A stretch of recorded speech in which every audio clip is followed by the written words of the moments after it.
ايه هو ده بقى ان شاء الله؟ انت كده هتصرف من جيبك. يعني انت كده هتصرف من جيبك، مش هتكسب. لا خليك، مش هتكسب. لا انت مش هتكسب، وكمان هتصرف من جيبك. النهارده يوم الاحد، بعد زيادة البنزين، نازل النهارده وعادي وبقى ومستعد ومفول امبارح السبت، واشتغلت الحمد لله كويس.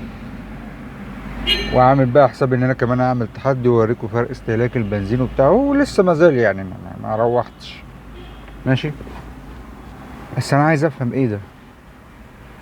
انا قلت بقى لحد هتدور بداية الاسبوع وكده، في اول اليوم الصبح الاسعار مش مستعبطة، دي مطيزة. ما مش فاهم.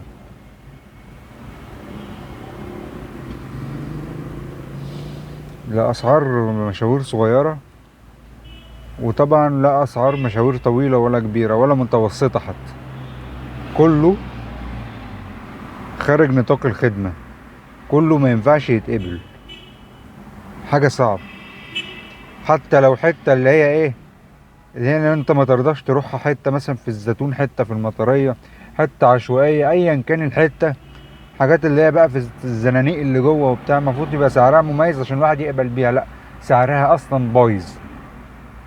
الحتت بقى الطبيعية اللي احنا شغالينها بايظة بايظة خلقة. يعني كده بايظ وكده بايظ. طب اعمل ايه؟ السعر بالكتير 5 جنيه في الكيلو بالكتير. ماشي. لو مشوار صغير قوي، 3 كيلو ولا 4 كيلو، بإنجاب 10 يبقى خير وبركة، وهتروح للزبون كيلو وشوية، بيوصل 5 6 كيلو المشوار، وبيبقى عامل 40 43 جنيه. أعمل أنا إيه؟ وهياخد له ربع ساعة تلت ساعة. طب أنا كده هضيع الوقت. ما ينفعش أفضل طول اليوم شغال كده. هشتغل كده لو ماشي هيعلى في التكلفة بتاعته، إنما كده مش عالي. يعني لو ب70 جنيه مثلا أقبله، إنما هو ب40 جنيه وب43 جنيه. مش هينفع أفضل كده طول اليوم. قلت ادخل اشقر على على الحزين او العقيم ولا اسمه ايه ده اللي بيقولوا عليه، الاندرايف ده، الحقير. دخلت ما لقيتش احقر من الحقارة دي. مشوار 30 كيلو رايح اكتوبر مثلا ولا حاجة، وقدامي 2 3 كيلو كمان على ما اروح للزبون. بكام؟ ب100 جنيه ولا ب90 جنيه؟ انا هغلط. على لساني هغلط. يعني ايه يعني الكيلو ب3 جنيه ولا ب2 جنيه ونص؟ ده ايه بقى ان شاء الله؟ ايه هو ده؟ هصرف على الزبون من جيبي انا يعني ولا ايه؟ يعني انا نازل اصرف النهارده على الزباين ولا ايه؟ انا قاعد اهو زي الباشا، قاعد اتفرج شويه كده. انا اتحركت الصبح بمشوار عدل الحمد لله، واخد الكيلو فيه بتاع 12 13 جنيه ولا اكتر الحمد لله. ولو ما كانش المشوار ده كده ما كنتش هقبله. ماشي. هشوف قاعد شويه يمكن تدور. اوقات بتعلم حتى الزرقان ده بتاع الريت وبتاع، مع اني شايفه وهمي طبعا، ما فيش حاجه اوقات، بس مستنيين يمكن تعدل. ما ظبطتش، في داهية تحت رجلي. انما انا مش هطلع اهري انا مش هطلع اصرف انا من جيبي على الزباين. هي الشركات دي متخلفة ولا ايه؟ والبنزين لسه زايد طبعا، ده معمول استقصاد تقريبا من اللي انا ملاحظه من شغلي اللي فات. فلما البنزين زاد مرة واتنين وتلاتة، بيحصل العكننة ديت لمدة كام يوم، وبعدها ترجع تاني تتظبط على السعر اللي هو القديم. عشان ايه؟ يقولك احنا زودناك. يعيشك في المرار ده يومين تلاتة عشان تتأقلم عليه. وطبعا هتقبل وانت زي لا مؤاخذة. ما بقولش عليك، انا بقول يعني هم حاطينك كده اللي هو ايه، امر واقع، وانت زي الخدام ولا زي الكلب عندهم وهتقبل. بس انا تحت رجليا كل الاهم ده كله، انا بقعد اشاهد واستمتع. والله اللي عايز يقبل بقى يقبل، يعني هتقول مضطر بايه؟ لو هتقول لي انا مضطر، مضطر تخسر، ما انت كده مش هتكسب ولا اي هامش، هتخسر وهتصرف من جيبك. ماشي، كده هتخسر وهتصرف من جيبك. لو انت مأجر عربية او عليك قسط او عليك اي زفت الطين بعد الشر يعني، عشان كده بقول محدش يأجر او يعمل اقساط. أجر تجربة، هتعرف تتعايش خير وبركة. ما كانش ما تروحش تقسط عربية. موضوع فاشل موضوع التقسيط، بالذات في الفترة اللي احنا فيها دي. انا بقى عايز افهم إدارة الشركة دي ايه يعني. انت بتخاطبني او بتتعامل بأي طريقة او بأي منطق ده؟ يعني انت عايزني اشتغل على كده ازاي؟ اصلا هكسب ايه؟ خليها هي يا باشا، يعني سواء حتى لو كانت غاز، يعني حتى لو العربية دي كانت غاز اللي انا قاعد فيها دلوقتي مش هشتغل. ماشي، الغاز رخيص ارخص من البنزين، ماشي. ما هو انت مش بتعبي وبتمشي، سواء بنزين او سواء غاز. هي مش عربية لعبة بتعبي الزنبلك وهتسيبها على الارض تقوم جارية. ما هو اللي بيعمل غاز ده عنده صيانات اكتر، ولازم يفضل ظابط العربية كهرباء على طول اكتر واحسن. عنده صيانات كل شوية، وبتاع البنزين عنده صيانات وعندك قطع غيار، عندك عفشة. العفشة دي سارية على كل العربيات، ملهاش دعوة بقى بنزين او غاز. عندك كاوتش، عندك مصاريف كتير. مصاريف تشغيل سيارة دي ملهاش دعوة، سواء لو ملاكي حتى. مصاريف صيانة وتشغيل سيارة دي ملهاش علاقة. شغال تاكسي، شغال عادي، شغال ملاكي، شغال اوبر، هتصرف على العربية. العربية بتصرف في القريب او في البعيد. فانت طلعت اشتغلت بالهبل ده، فانت مليون في المية اشهد لك انك هتبقى خسران. غاز بقى، بنزين، قرد ازرق، والله هتبقى خسران. ده شغال كده بخسارة، فانا بالعقل مش هطلع ادور العربية وامشي بخسارة. انا اريح نفسي، اروح البيت، اعمل اي حاجة تاني، ولا اطلع احرق دمي واحرق استهلاك عربية واهلك في العربية على الفاضي.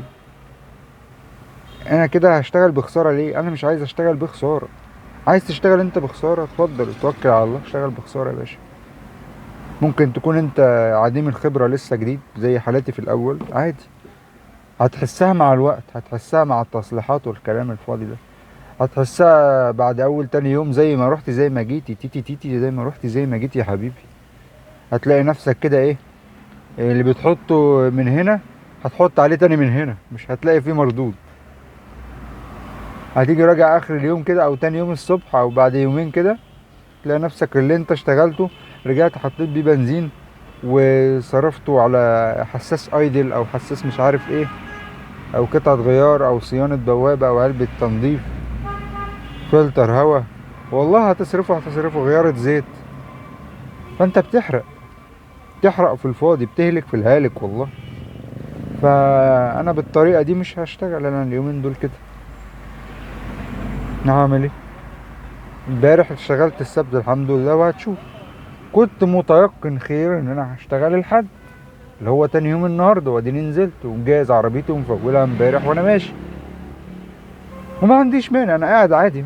يمكن تكون الساعة دي او الساعتين دول مضروبين، حتى انا مش مستعجل اروح، قاعد اهو والله.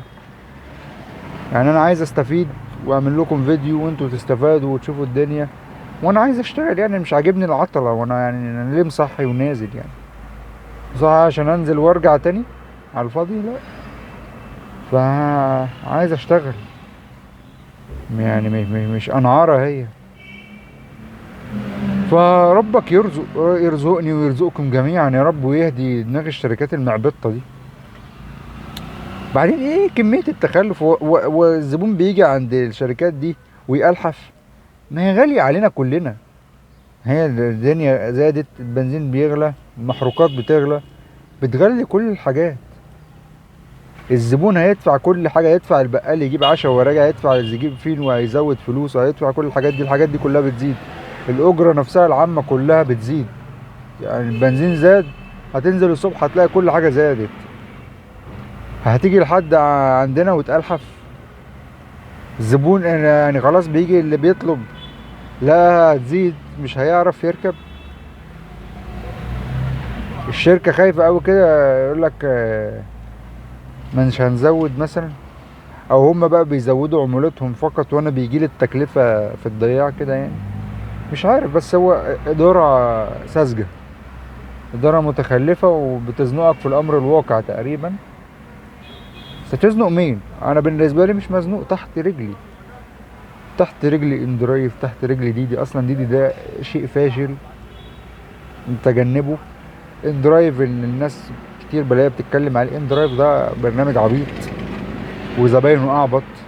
مش هقول نتانة وكده، لا، زباين عبيطة، زباين هبلة يعني. 90%، 95% كده حاجات عبيطة. عبيط اللي هو بيحط سعر عبيط ومستني يتقبل. سعر لو نزل سأل توك توك هيسحبها له، هيقول له كده على طول.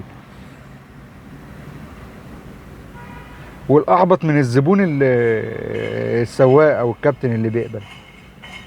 كابتن عبيط وزبون عبيط، اتنين عبايط وربنا رازقهم على بعض.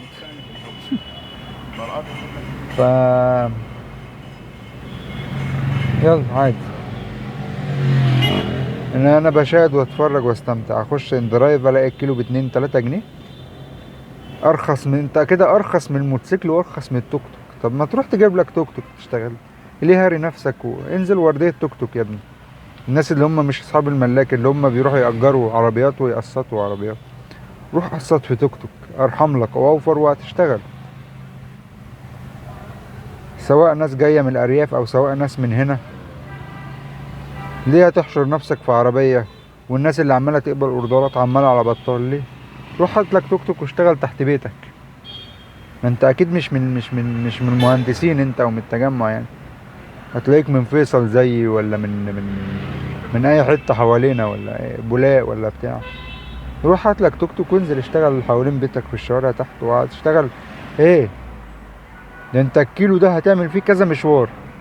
التوك توك من الشارع للشارع، من ناصية للناصية، وهياخد يعني في الناصية للناصية من الشارع للشارع هياخد اكتر من حق الكيلو اللي احنا بنشتغل بيه ب10 و15. يعني ممكن اخر الشارع كده ياخد منك 15 20 جنيه بالمرتاح. روح اشتغل في توك توك وهتحرق طول اليوم بالتوك توك.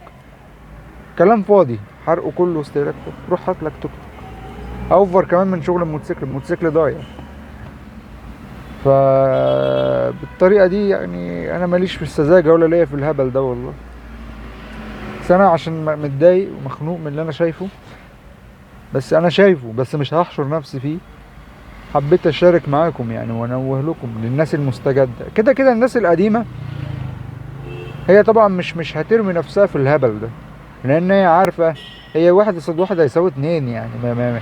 مش هنزل اقبل اوردرات عبيطه وفي الاخر الاقي نفسي كسبان ابدا. ده انت خسران، والله خسران، وهتصرف من جيبك. مش هتصرف من جيبك وقت، هتصرف من جيبك خلال اليومين الجايين او في خلال الاسابيع الجايه. ما انت بتستهلك لسه حاكي من شويه استهلاك عربيه واستهلاك الهم ده واستهلاك البنزين. هتلاقي نفسك تاني تالت يوم وانت بتعبي بنزين تاني، اللي انت لميته صرفته في البنزين يا بابا، صرفته في غيار الزيت. دي اول حاجه. ف الحمد لله على كل حاجه، الحمد لله ما عنديش مشكله. قشطه. اشوفكم على خير.